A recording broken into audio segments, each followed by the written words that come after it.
Hello, everybody, and welcome to Pop Council. This is a show where we cover everything in pop culture and movie news, including anything from Marvel to DC, Star Wars to Lord of the Rings, theme parks, and everything in between. On today's show, we're covering spoiler discussions for Loki Episode 5. We get a new tease of the Black Adam costume by The Rock himself, the upcoming San Diego Comic-Con, but at home edition, and so much more. And joining me, as always, is my co-host, Jami Philbrick. Hey, Jami, how are you? Hey, Wendy, how are ya? Doing great. I need coffee desperately, which I will get to after the show. But you guys, here on Pop Council, it is not a proper Pop Council unless we bring on a third member. So we'd like to welcome back to the show. You know her as Mama's Geeky. We know her as Tessa. Well, you probably do too. But welcome, Tessa, back on the show. Hi, thanks for having me again. I'm so excited. I'm so excited to finally get to talk geek stuff with you on air, because Tessa and I DM a lot back and forth, believe it or not.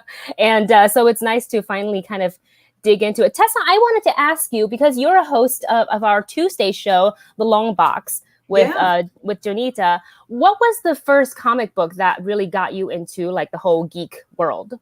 Okay, the first comic book I ever read actually was Sergeant Rock. Like, it was my dad's comic books, and I picked it up, and I was like, that got me super into it. And then he's like, wait, if you like this, like, here's like Marvel stuff. Like, you're really gonna like this stuff. So besides Sergeant Rock, like X-Men totally sucked me in, and I think that's probably a lot of people's answers. I love that. But I loved X-Men. But yeah, Sergeant Rock was like the first, and I was into it too. And my dad's like, wait. That's awesome. They're so much better than this. Here you go.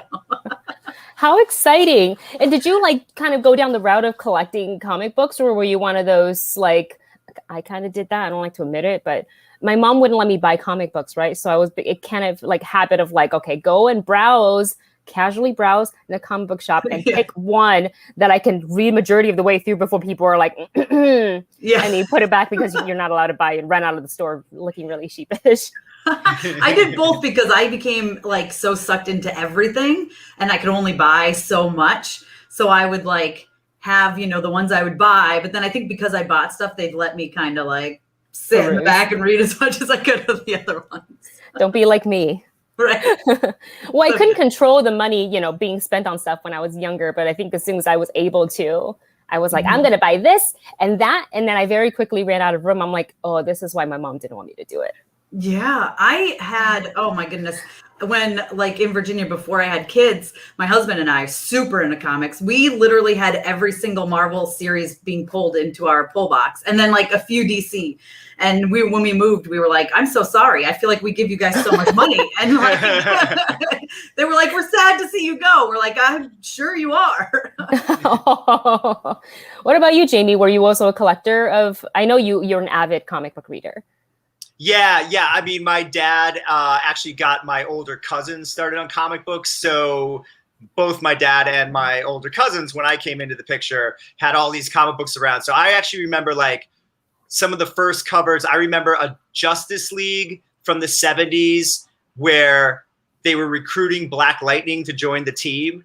And Black Lightning was like, no, Superman, I'm not joining your stupid Justice League, or something like that. And I remember like vividly this cover, and that kind of got me into DC. I remember the first cover of Firestorm Annual, which is this like really cool cover with Firestorm. And so, and then eventually Green Arrow. So my dad's thing was the Spirit comics. Oh, yeah. Which wasn't really DC, but I believe DC actually owns the character now. And so he was into Spirits, but he liked Batman, and he loved Green Arrow, and especially Mike Grell's Green Arrow, Longbow Hunter. And that's what got me started on my Green Arrow obsession. And then Green Arrow got killed and had a son, Connor Hawke, who took on the mantle. So that was around the time I was reading. So it was kind of like, to me, it was like, oh, my dad's Oliver Queen, but I'm Connor Hawke, so it was like we had that kind of connection going. That. Yeah. So Green Arrow was always sort of our thing. I love that. And now we have the luxury.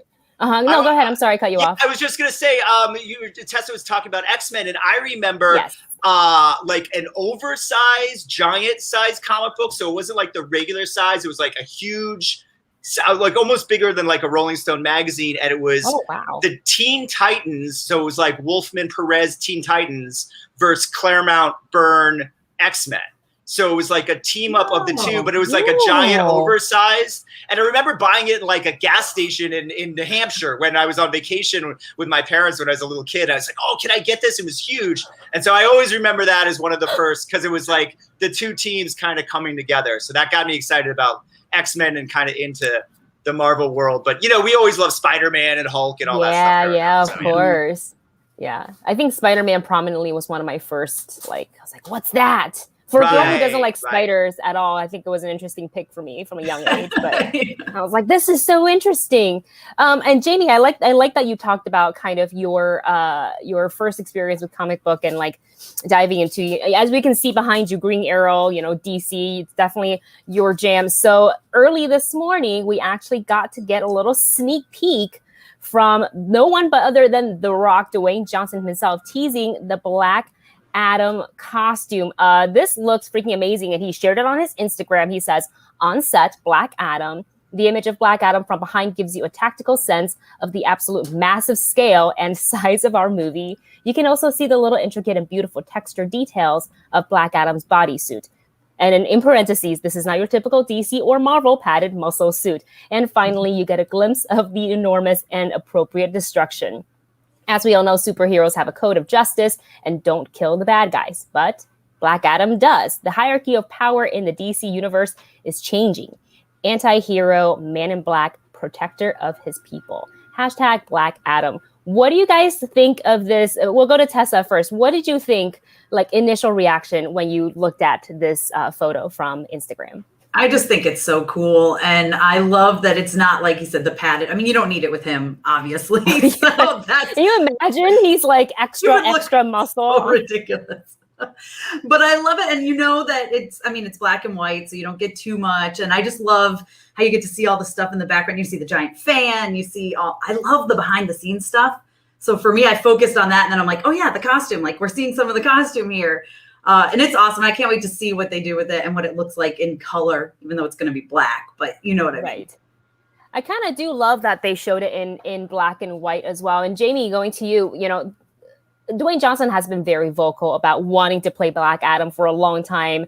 And I don't even know at this point, I'm so confused in my own head, if he kind of spoke it into existence or if it was one of those they had approached him. But now we're finally seeing, the everything coming together. He is actually on set. He's donning the costume. What hopes do you have for this movie? What are you hoping to see with Black Adam?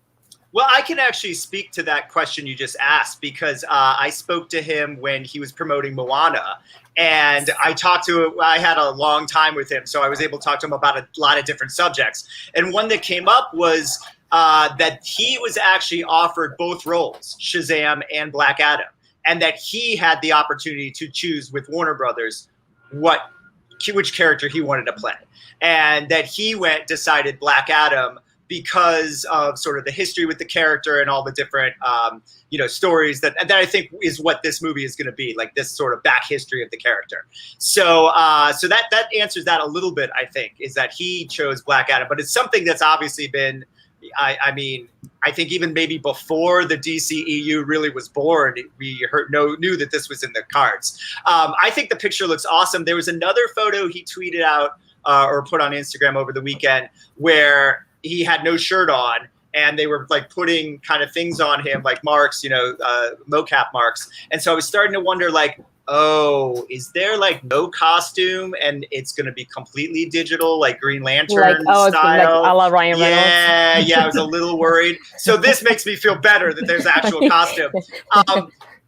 My only question, this is a little bit outside the character, is how much of a hulking massive man does Dwayne Johnson need to be? Look at Do you know what I mean? Because he was already huge, and I feel like he's purposely gotten huger for this movie, and it's you're already the biggest human being I've ever seen. I don't know how much of a hulking monster he feels he needs to be for his career. And we're also talking about a man who's over 50, and you can look at Schwarzenegger, you can look at Stallone. That muscle starts to fall off you at a certain point. Not if you're Dwayne Johnson. Not if you're Dwayne Johnson, but even Arnold, look at Arnold now. Obviously Arnold's 20 years older, but I'm just oh my God, how big does he have to be? He was already big enough in my mind. But so anyways, that's a little like side note. But I think the picture looks awesome, and I love the destruction. And I think he has a really good beat on who this character is and who this character should be. And from everyone that's working on it. So I'm very excited to see kind of, and also the other sort of DC elements that we're going to see in it. You know we're going to get members of the Justice Society. How does that kind of, how's that going to tie in with this story? Eventually, one would assume this story is going to catch up with the Shazam story. So how is that going to happen? Because it seems to me they're sort of centuries off at this point. Yeah, I'm really interested in, I think it's going to be great. I mean, I'm really hyped up for it. And he's doing a great job of keeping the hype going, I think, too, through social media. Oh, absolutely. Like every time he talks about Black Adam, I remember in DC Fandom, they had that segment, of him talking about it. I'm like, you know what? He really has, you can see his passion for this character, his excitement for the character, and how much like thought and work and research he's put into playing Black Adam. So I'm just really excited that he finally gets to be on set, wear the costume, speak the lines, whatever it may be. I'm looking forward to it. And I like that what he wrote on Instagram too, a little description, especially for those of us who may not know as much about Black Adam. I think for a lot of people at the end of Shazam, we're wondering like, is he going to pop up? Are we going to get the mid or end credit scene? We obviously didn't, but maybe in this one is a little bit more likely now that he's on set. And I haven't recovered from that tidbit of like, he got to choose if he wanted to be Shazam or Black Adam. Like, what a great like opportunity to have. Which one do you want to be? You can play them all. Which one do you want? I mean, I think it could have been interesting if he played both. If he had been Shazam, as the hero, Billy becomes him, and then Black Adam, he could have played both characters. Yeah. I can't even picture him as Shazam now, though. No, I know because either. of Zach and Levi. right. I just can't picture him in that role. Like, doesn't feel right. God. Well, and also he looks so much like the Black Adam from the comics. Yes. And I think it also helps that I picked up a few comics recently. It looks like not only is Black Adam getting a larger role in DC Comics right now, he's starting to look a lot more like Dwayne Johnson in the comics than he ever did before. So there's a little bit of synergy, I think, going on there. I mean, why not? The man literally is built like a superhero. And I like that he had to put that little, I guess, like a little note, like, this is not muscle pad. It's like, no, Dwayne, we know you look like this. Who would have thought he was muscle padded, though? Like, who would have thought that? You look at this man, you're like, those are padded muscles. Like, never in my life. I have the funniest story of me meeting The Rock when I was 18, but that's a story for another time. As we move on to, first of all, we're going to, of course, here on Pop Council, going to keep our eyes on any more Black Adam news. So make sure you're subscribed to the channel, like the video, and tune back in for future episodes when we catch you guys up on Black Adam. But we're going to switch over into a different universe, and we're going to go ahead and talk Loki episode 5. Spoiler, this episode is entitled Journey into Mystery, which ironically was like the title of a comic book that Loki had first appeared in, which I thought it was a nice little deep dive, little deep cut for the people who are avid comic book readers. For those of us who are more general audience, it's nice to, you watch 50 million Easter egg explainer videos and you're like, oh, this is so cool. But we get to find out finally exactly what happens to Loki once he's been pruned.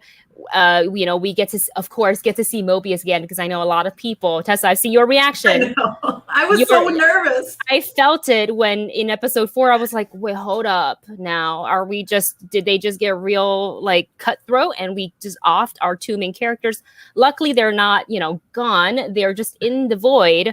So I found this episode really interesting, the dynamic of kind of almost 3 branches of their individual stories. Loki getting to meet all the other variants, Kid Loki, Classic Loki, Boastful Loki, President Loki, Gator Loki. There was a Frog Thor Throg, perhaps. Yes. We get to see that Mobius, driving in, saving the day on a pizza car, and Sylvie pruning herself, knowing that she was kind of backed into a corner there with Renslayer.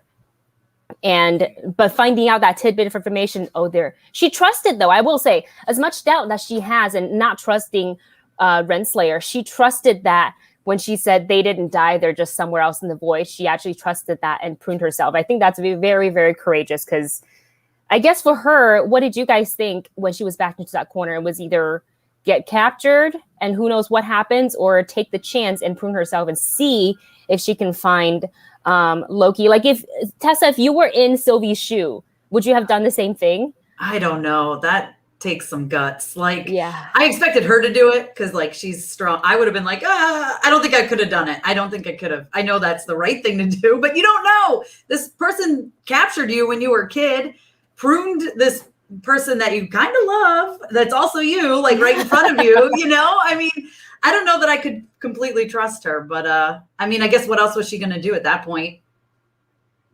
Yeah, I mean, Renslayer said, I'll if you're nice about it and, you're cooperative with us, I'll put you in a time cell and a good memory. I was like, what good memory? You took her away as a child.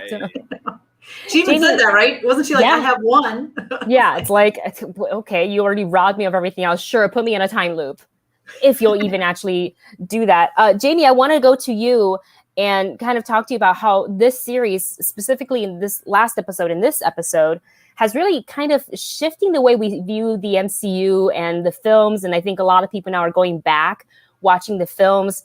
What do you think about all the Easter eggs that have dropped, all the variants telling their own stories? Kid Loki saying, I killed Thor, classic Loki talking about how, okay, so this is what I was thinking about asking you, saying that he created a mirror image of himself, so convincing that the Mad Titan believed it. Does this then potentially reverse what we saw in Infinity War? Loki's not really dead? Or do you think something else is at play there? No, I don't know. The way I saw that was what Richard E. Grant's character, the older Loki, did. That was the Nexus event.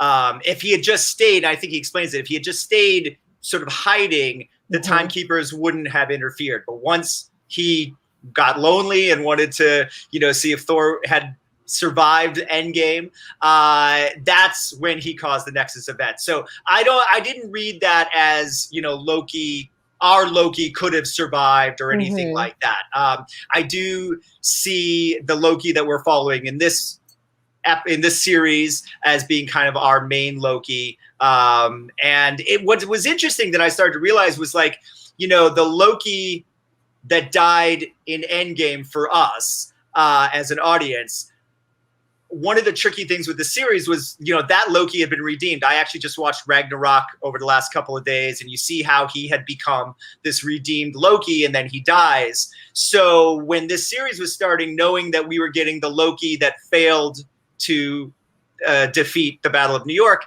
I was kind of like, oh, but I miss like the good Loki. And then very quickly, this Loki became that Loki for me and through this show.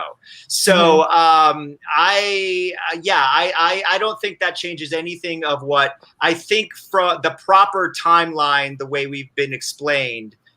Loki dies at Thanos' hands. But a couple of cool Easter eggs I just want to mention real quick. So Frog Thor, that of course is Frog Thor from the comics, and it's Thor, Loki turned him into a frog. If you listen, you can hear Frog Thor yelling in that jar. And it's actually Chris Hemsworth. He recorded that. They didn't reuse old Chris Hemsworth grunting from Thor 2. They actually called up Chris and said, can you do some noises for us during the pandemic? And that's what he did. I mean, so that's amazing. That really is. So in canon, that is, when Loki turned Thor into a frog as a kid, he didn't turn him back. That's the Nexus event, and then they got wiped away. Also, you can see Thanos' helicopter in the background. Did anyone else notice that? Oh, yeah. And a giant Yellow Jacket's head is also in the background there. So I thought that was really neat that they had a lot of little Easter eggs. I mean, this was the best episode ever. I watched it 3 times in a row. I had something Wednesday morning, so I couldn't stay up Tuesday night. And as soon as I had the time on Wednesday, I watched it back to back to back. It's the best episode. And I just want to say one more thing. Alligator Loki. Yes. Love Alligator Loki. I want an Alligator Loki spin-off series on Disney Plus. How great if it's him versus President Loki and it's like a Captain Hook thing. right? Like Peter Pan, like it's Captain. And then maybe that could be like a one episode. That could be like one episode, like maybe or 2 episodes, like a mini series or something. But yeah. We need to see like President Loki, one-handed President Loki versus Alligator Loki. Yes, Marvel, are you listening? Yeah. Pick up the phone right now. Call Hollywood. Boys, we have a pitch for you. That's incredible. And speaking to the really cool, lots of Easter eggs in this episode. And I think the more you watch, the more you pick up, or you can just, watch explainer videos that they've already done the work for you. So you can just go ahead and like their video and appreciate their hard work. But as we kind of take a look at the landscape of the Void, we do see the what used to be the Avengers Tower, but now it says King on it, QENG. So I feel like this series, and I tread carefully with this because I think we all learned our lessons with fan theories, going too crazy with it during WandaVision. I know Tessa and I definitely have fallen into that. So I wanted to know if both of you think that they continuously kind of hint at King the Conqueror. Do you feel we will, at the end of the next episode, because that's the series with the season finale, are we getting a mention or a slight appearance, like over the shoulder, and nothing with the face or anything like that, of Kane? Tessa? I try. It's like Mephisto all over again. I know. I try so hard. It is. I would love that. I try not to get my hopes up for it, but then they just keep hinting at stuff. And even like comics wise, Renslayer and Kang are connected. And it's like, are they going to do this or are they not going to do it? I hope, even if it's like a end credit, something, we get something, because we know Kang is coming. So just give us like this much and I'll be super happy. But I'm trying to not get my hopes up, but I feel like they're setting it. They have to, right? Like they have to. I feel like it's got it. I mean, he's cast. So right. Well, I mean, that's the thing. I think they've painted themselves into a corner now where, I mean, they've given us enough hints where I'm not sure how it can be anything else. And then the fact that they've announced the actor that's going to play that role in Ant-Man 3, and we are still, as far as I know, months away from going into production on Ant-Man 3. So that's in a very unusual, like, long lead announcement. Like, Marvel and Disney usually doesn't do that. I mean, look at Spider-Man. We know who the cast is, and they're still trying to keep it under wraps. So it really seems to me like this could be like a Julia Louis-Dreyfus thing where they had to announce the casting for Ant-Man because he's going to appear somewhere else first. But again, like, I don't know. It also seems like a little too easy, right? Like, it is like Tessa says, Mephisto. It does seem a little Mephisto. So I don't know, but I don't know how they can't at this point, because it seems like every, sort of thing has led to that being the answer, but I don't know. And it doesn't seem to me, unless she's really playing, her cards close to the vest, that Renslayer is in charge. But that could be a reveal, but I haven't seen any hints that might be the case. I think she's been deceived by someone. Yeah. She seems genuinely upset. She seems upset, but she still wants to believe that is the TVA is what it is. And it's interesting to think that she may not know who's in charge. And it's like, then why are you working so hard on something or someone that's potentially have been feeding you lies from as long as you've been in the TVA? Like, what is she protecting? So then, like, my fan theory brain goes into what she's protecting because of her romantic link to Kang, and she will protect that at any cost. So, like, who knows? And then plus they looped in, or they linked, Alioth into this episode. So now that's kind of another, parents like linking to Kang. And so I don't feel like we'll get like here is like him in a full reveal. I think they're going to save that for a movie. Yeah. Right. But maybe we hear Jonathan Major's voice coming in as Kang completely off screen. We can have a Thanos like fine, I'll do it myself. And you just see just parts of his, like a shoulder or a hand or something. That's definitely Kang, but I don't think we're getting a full reveal until the movie. Yeah, I don't think we'll get a full reveal. Yeah, and it would seem that like this next episode, we're going to find, I mean, it seems like they're going to get in there pretty quickly. I mean, unless they kind of draw out the whole episode, I would imagine whoever they're going to discover in that castle, they're going to find pretty quickly. So I don't, we're going to just have to wait and see. I don't know. I don't know. I'm not going to hold my breath for a Kane appearance, though. I'm not. No, same. Because I know we all did that with Mephisto or Nightmare. I know. And nothing. And then fake Pietro, like, come on. Boner. I love that. I will laugh every single time I hear that name. I think it's funny. I laughed. I think after I rewatched that episode, I think during the time, I think it was just jaw drop, like, oh. Right, like, are you? Okay. That's what you guys did to us? Okay, great. They Trevored us. Trevor. Well, you guys, we're going to go ahead and punch it into a galaxy far, far away, because I realize we spend so much time talking about, this whole episode could have been all about Loki, honestly, because there's a lot to talk about here. But I do want to bring up a little bit of the latest episode of The Bad Batch. This one, we're now in episode 11, Devil's Deal, and a very different type of episode, because the show is called The Bad Batch, but I feel like The Bad Batch kind of guest starred in their own show, which was kind of refreshing and interesting to do. But they really honed in on a specific planet and a specific character. Go ahead and drop in a graphic here. We get to see young Hera Syndulla on Ryloth and kind of seeing the after effects of Order 66 as the Imperial officers kind of, I don't want to call it invade the planet, but I want to say coming in and taking charge, and seeing what Cham Syndulla's kind of influence over his people versus Senator Ta, and how it's a very political driven episode, I felt like. And for me, for The Bad Batch, I think we got this in episode 3, so it was a while ago, but we got a little bit of, Tarkin coming over to Kamino, and, a bit of political flavor in there too. And that's been also a part of Star Wars that I've always been interested in seeing, especially post Order 66. Tessa, you finally caught up to all of The Bad Batch. We made you cram The Bad Batch. What did you think about this episode and the approach of not having The Bad Batch in it and having, it really showed the Syndullas in their life?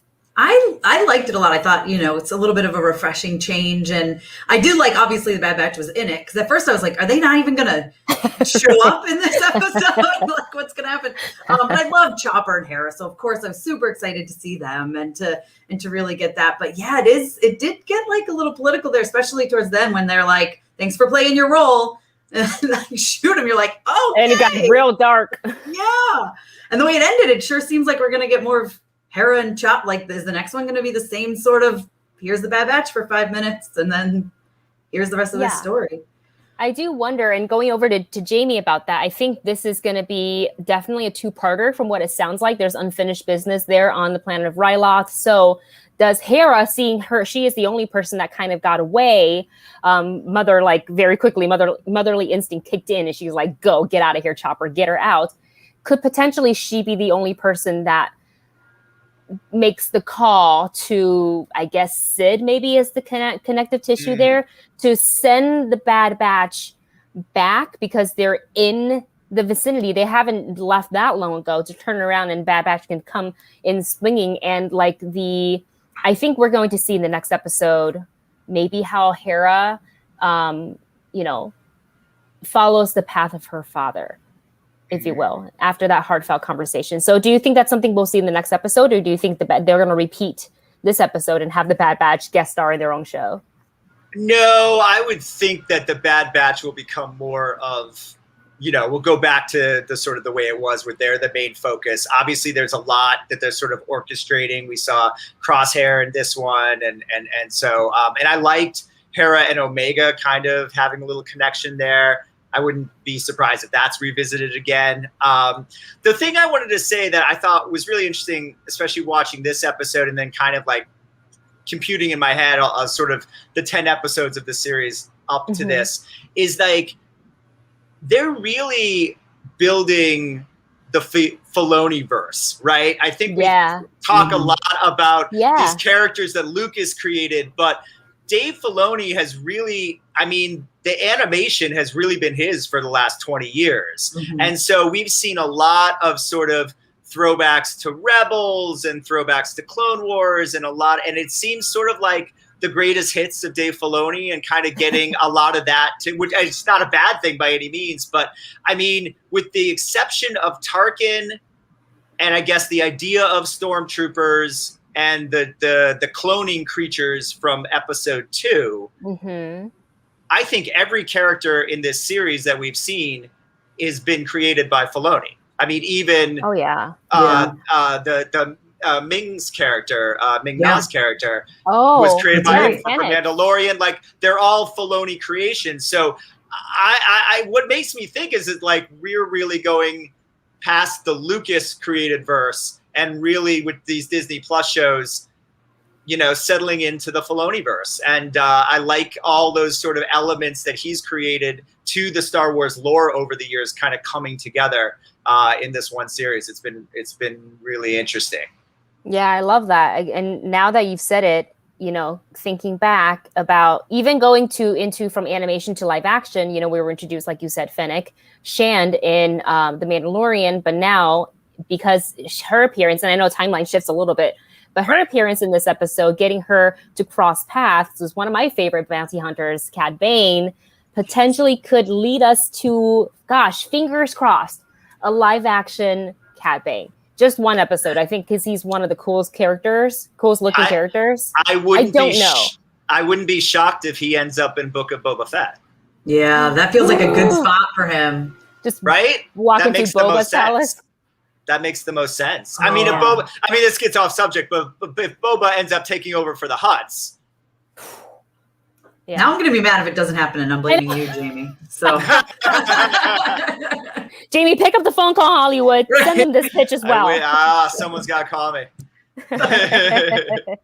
Well, we look forward to the next episode of The Bad Batch, seeing what happens there, if they will make this a two-parter. I see Stardew in the chat saying, but Hera isn't guaranteed in the next episode, which is true. Like, for us, it makes sense to want to see her story kind of finish, but it's true. They could skip an episode because they got 5 more left, and they could just end it there for now and bring it back later. But I did find that it was interesting that both Omega and Hera got to meet. I thought that was cute. Yeah, I know. I like them together a lot. What if we see Omega in live action, assuming she survives all this?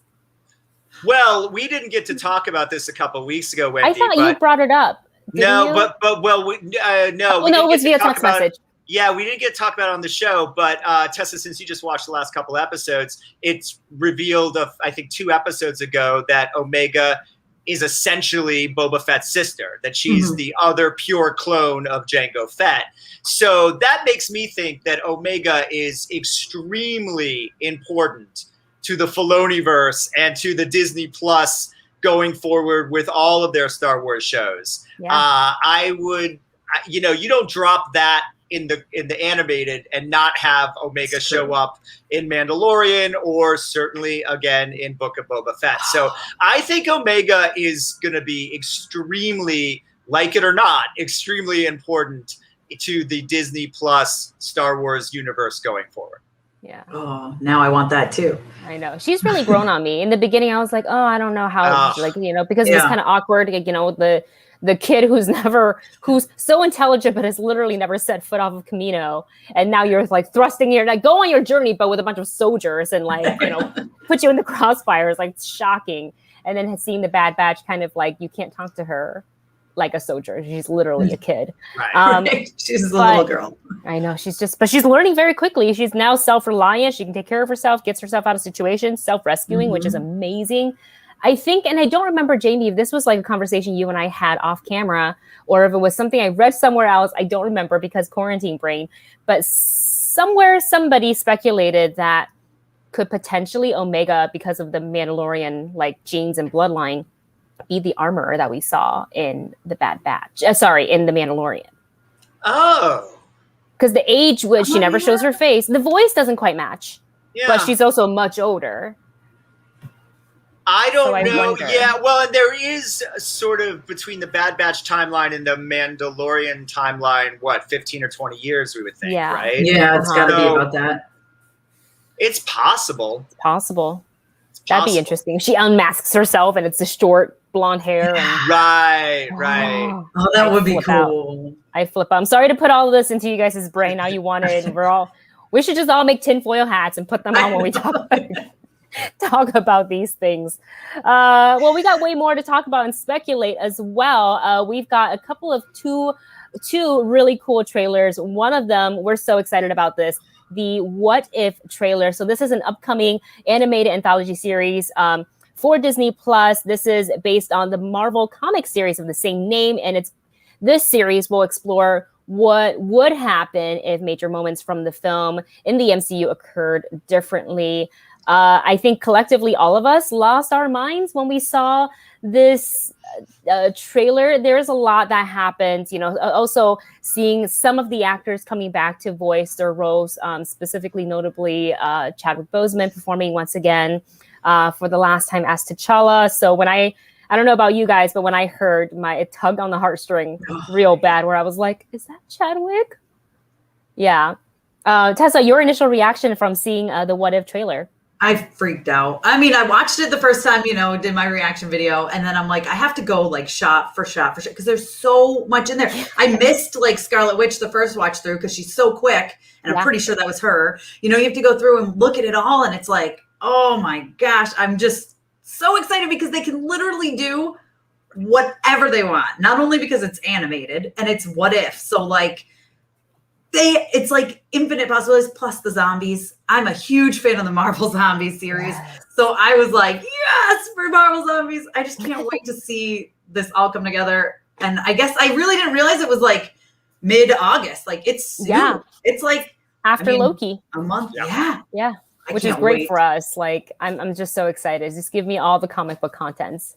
Yes. It looks amazing. It looks seriously amazing. Jami, flying over to you.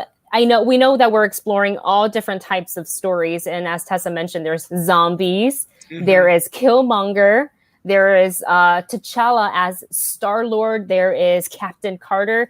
Do any of these stories jump out at you and you're like, oh, I kind of hope they showcase this one first? Oh, that's interesting. I sort of assumed that I guess going almost chronologically, that the Captain Carter would kind of be the first thing we'd see, but who knows? Yeah. I have to say, we were talking at the beginning of the show about favorite comic books and comic books growing up. I vividly remember seeing What If comics. I was so, as a little kid, like 5 or 6, like the idea of like, what? Because I knew the characters in a certain way and to see them in a different light. And I remember one cover in particular, it was what if the Hulk and the Thing were the same person? So Bruce Banner was an astronaut who went into outer space, not Ben Grimm. And then he becomes the Hulk and the Thing, sort of a thingy Hulk, or a hulking thing. Yeah, and they were awesome. They were just so many great ones. And like Tessa, I'm very excited for the Marvel Zombies. That was not part of What If. That was sort of its own line of comics, but it fits perfectly into the What If idea. The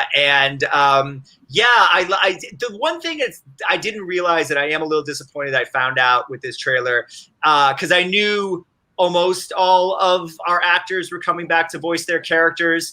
Tony, I for some reason thought that we were going to get Robert Downey Jr. and Chris Evans back as well. They are two of the actors that are not doing it. There's a couple others as well, but mostly everybody. And it's exciting, obviously very exciting to have Chadwick playing T'Challa, a different version of T'Challa one more time. And I couldn't help thinking when I saw, I'm sure everyone recorded separately, but how great for Michael Rooker to get his he's the actor working with T'Challa in T'Challa's last performance. I'm sure that they weren't opposite each other. The way recordings usually go for animation, but say, just to see Yondu and T'Challa together for the first and last time. So I'm very excited to see what they do this. I'm very excited for the ones they're not telling it. Yes. Yeah. They're holding the trump cards for sure in their hands. Disney has a great way of doing that. They'll show you just enough and then even sometimes so going far as like we're, as the audience, we're like, oh, they just spoiled this moment. And then you watch the movie, you're like, not even close. Right. Yeah, exactly. The misdirect is excellent. I don't know how they do it. But so I usually don't feel too bad watching, like TV spots and things like that. What I try to do is like I'll watch like trailer 1, trailer 2, or like final trailer, and then TV spots and feature. I try to tread carefully and not watch because that's where they can reveal a little bit too much. But at the same time, as geeks, like you want to absorb so much information and you're just kind of like, okay, but like, I just want to find out about this thing. I think our own curiosity is our own worst enemy, because that leads me to Googling and not muting words on Twitter to be like, oh no, Right. I found out. I know, like Wednesday mornings, I won't even go on social media until I can watch Loki. I'm like, I'm not doing it because people will spoil it at like 3:01 a.m. Eastern time. You're like, awesome. You just skip to the end and post a screenshot. Like, what are you doing? Yeah, that's the worst.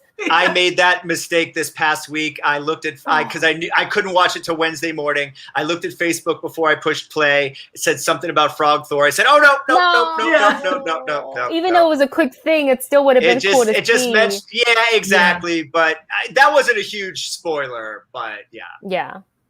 That's not to like find out. I think in like episode 4, like Loki being like, people were putting that screenshot up on social media shortly after that. But I was like, what are you doing? Right. I know. I was so glad I avoided that. Because then as soon as I hopped on, I saw a ton of them, and I'm like, I would have seen this immediately. Yeah.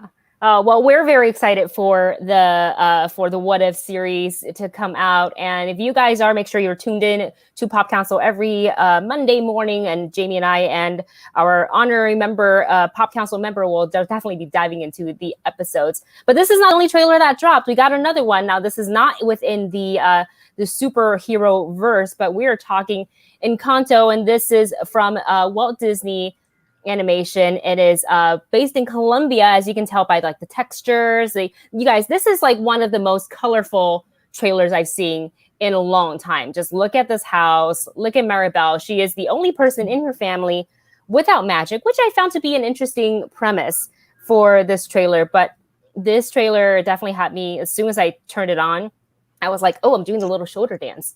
You know, all the textiles and all the things. They live in a magical house. And we know that we're big, you know, everybody here are animation fans. Did you find the style of this really differ from previous Disney animations, Tessa? Yeah, I liked how bright it is and how it's just so beautiful. I mean, it's a tiny little teaser, and I was like, I want to watch this again. I really loved it. I immediately felt like you. I was like, oh, I'm dancing. I don't know. This is so good. Like, okay. And then it's funny because my daughters, I had them watch it, and immediately they both went, oh, I think it's just like what they give you, just not just the music, but the whole look of it. And it's so beautiful. And I'm like, if this is the teaser, oh, I can't wait for the whole movie. Yeah, I love that. And Jami, going to you, what are your thoughts on our protagonist, Maribel, who now the focus of this now is that she doesn't have magical powers, which is kind of opposite what we've seen, for example, like in Frozen, you know, it centers around Elsa, her power, her fear of using it. There is definitely no fear of use of magic here, but especially towards the end of the trailer, like, hey, Maribel, I got you gifts because you don't have magic. And then like another savage delivery by the kids. It's kind of like, I think your magical power is in denial, being in denial of not having. I was like, oh, what's your thought of this direction of the story? Yeah. It's interesting you said so the opposite of Frozen. I was thinking the opposite of Harry Potter, right? Like it's the boy without magic. And one would think that before the end of the film, she'll find that the magic was always in her all along, you know, some kind of thing like that. Or it might be interesting to, you know, for the result to be that no, she really does not have magic, but doesn't need it, that herself is the magic, you know, or something like that, some kind of nice message there. I mean, it looks cute. The interesting thing though, I just want to touch on it. You asked Tessa, I've gotten to a point where I really can't tell Pixar from Disney animation. I think it just sort of has bled across, and this is something that's been going for a long time. I mean, I think a lot of people probably think Wreck-It Ralph are the Wreck-It Ralph series are Pixar films. They're not. They're Disney. Well, Disney animation proper. You know, Brave, I think a lot of people might think is a Disney animation proper, and it's actually Pixar. So there's been this thing that's happened over the last 5 to 10 years where I think there's kind of a bleed between what specifically looked like Pixar before and specifically looked like Disney, which I think actually works, you know, well for the company, you know, to where you kind of don't know, you know, which one is which. So it has that sort of Disney magical, you know, sense to it, but then also kind of that cool Pixar thing going with the animation. And so I think it's just a natural sort of bleed for the company to have animation where from either division that looks very similar.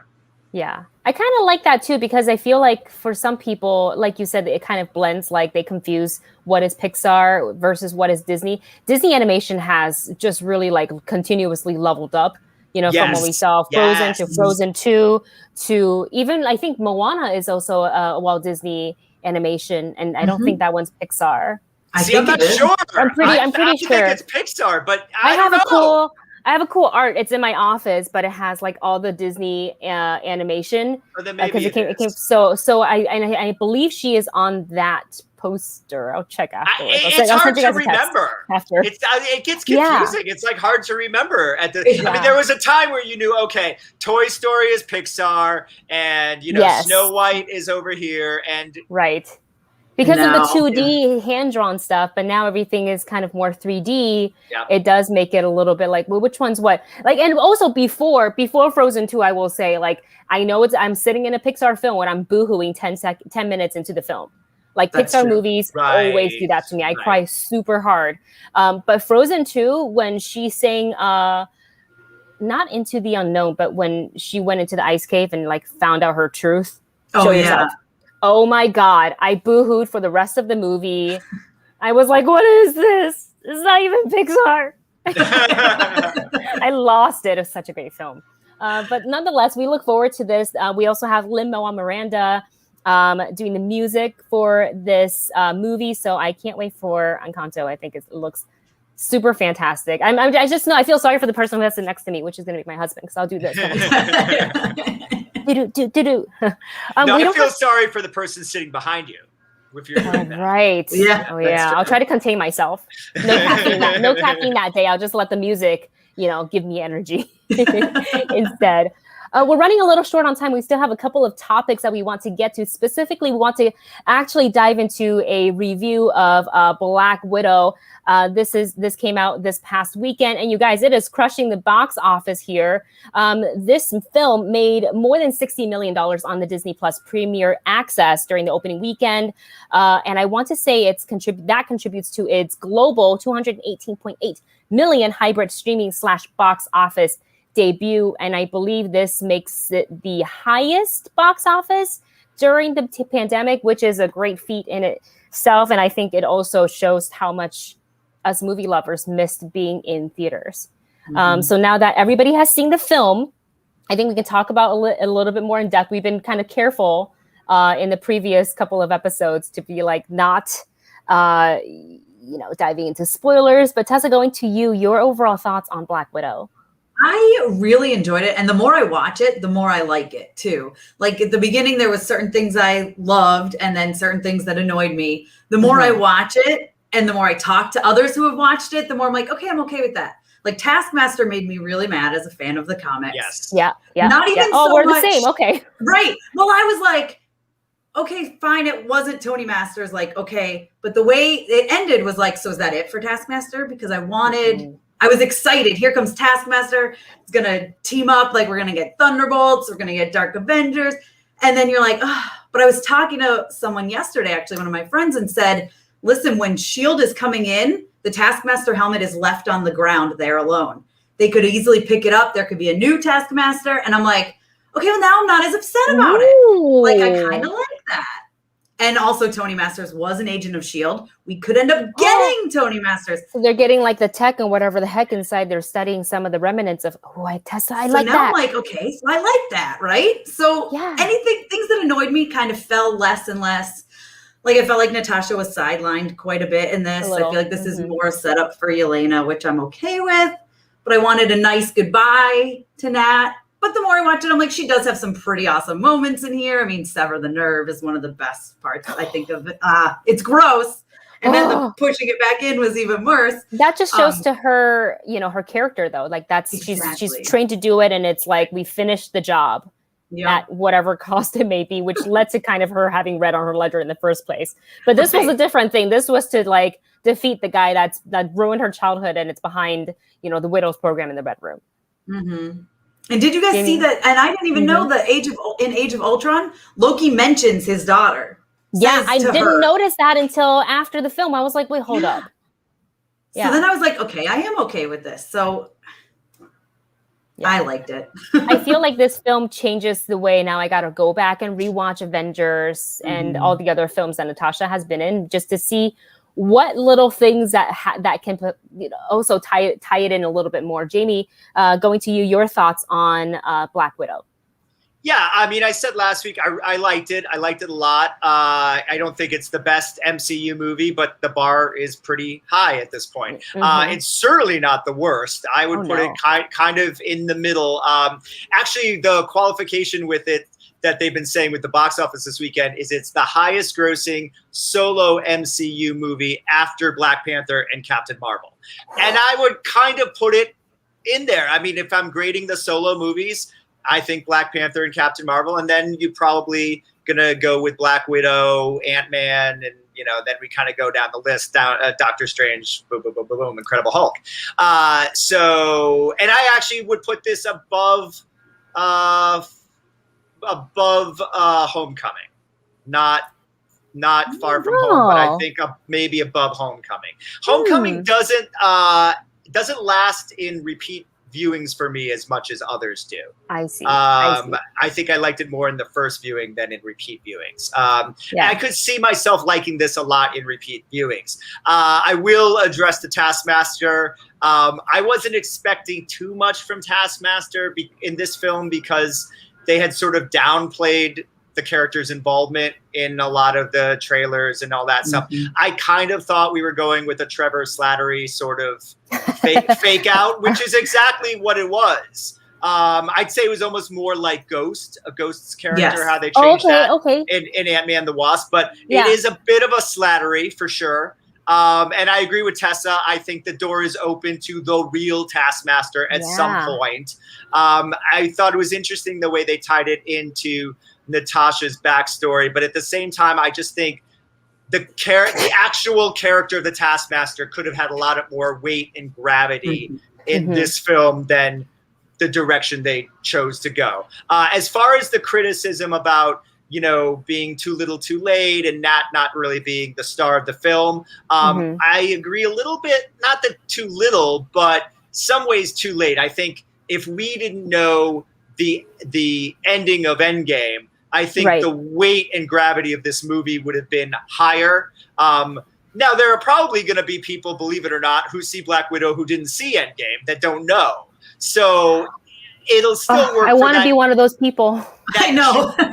General audience, you know what I mean? I'm jealous. Like young fans, moms and dads probably didn't see every movie, so they might not know.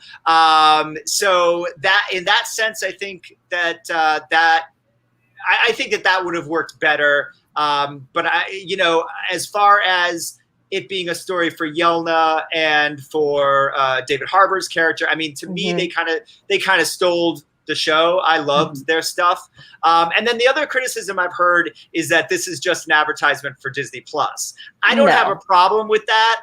It might very well be. I don't have a problem with that because I feel like really since Sam Jackson showed up at the end of Iron Man, every movie has been an advertisement for the next Marvel. Correct. So I actually think, since we're talking about spoilers, I think having Julia Louis-Dreyfus appear in Falcon and Winter Soldier first was actually better than had Black Widow come out. I think it's a better introduction to her character in Falcon and Winter Soldier, so that we know what's going on when we see her in this film. If this had come out first, I think we all would have left the theater going, what's Elaine doing here? Like, what's going on? You know what I mean? Like, or the vice president. So, yeah. Oh, yeah. That's so funny. Yeah, I know. I agree with you because initially we all know that Falcon and the Winter Soldier would have come out first, and the pandemic kind of came in and stirred things up for literally everybody. But in hindsight, because, at the time when I watched it, the TV show, I was like, oh, it would have been cool to have seen her first in Black Widow. But now in hindsight, having seen it, I think, Jami, you're right. I would have been a little confused because she didn't get the big introductory, like, this is her name, hands the business card to the girlfriend, and getting a showcase of her having so much fun being that character. And you kind of see that again, during the mid-credit scene there, her conversation with Yelena, you're like, this actually works out better. So I think it made it. I don't know if they went and reshot that scene or not, but whatever they did, I'm sure it was just the original scene. It worked better in my opinion, made more sense in my opinion, especially for the general audience who may have tuned into both the TV show and the Black Widow movie can go, I get the Chris Evans thing. Like, I get that reference. So instead of going, who now? And what's the significance? And why is she trying to recruit Yelena? And what's with this like thing that she told Yelena about Clint? That's really interesting there. Yeah. Because who told her that, first of all? I was thinking that same thing. Yeah, that's super interesting. Yeah, I wonder. Like, how does she know? How does she know? Or she's twisting the truth a little bit because she says she likes to operate in that gray area. So she's going to use that to motivate Yelena, who has just found her family, to have, a part of it being torn away from her after the events of Infinity War. So that can be just like, she's just like, I'm going to say whatever I need to say to get what I need to do. So, I mean, I think we potentially we're seeing the setup still for Thunderbolt, or for Dark Avengers. I think we can see that. We saw Ross actually at the beginning of the film. I forgot to mention that. Yeah. That was interesting. Yeah. And that's what I liked so much about Black Widow is that it was so just full like Mission Impossible espionage. Like they had this whole, they're going to find Black Widow. She's going to get captured, put in a cell, whatever for, doing what she did in Civil War. But then she wasn't even on the same continent, I don't think. I know. In full Black Widow fashion. Do we know if Yelena was blipped or not?